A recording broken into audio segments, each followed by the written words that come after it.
Holland के शुमाल मशरकी हिस्से में ट्रेन और ट्रक के दरमियान तसादुम के नतीजे में मुतादिद अफराद जख्मी हो गए। हुक्काम के मुताबिक ट्रेन पटरी से उतरी और दूध से लदे टैंकर से टकरा गई। हादसे के वक्त ट्रेन पर 20 मुसाफिर सवार थे, ताहम किसी किस्म का जानी नुकसान नहीं हुआ।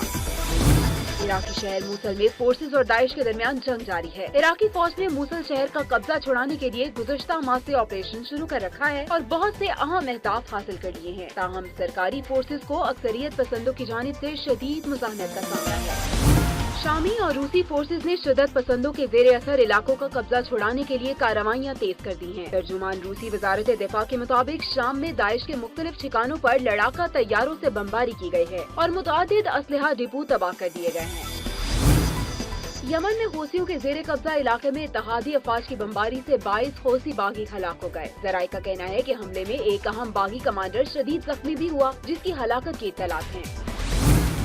तुर्की के जिला सीरत में कान पर मिट्टी का तोदा गिरने के नतीजे में 4 कारकुन हलाक हो गए। कान के मालिक के मुताबिक शदीद बारिश के बाद लैंडस्लाइडिंग हुई, जिसके बाद कान पर काम रोक दिया गया। तुर्क वज़ीर आज़म ने हादसे की रिपोर्ट तलब कर ली है, जबकि हंगामी मरकज भी कायम कर दिया गया है।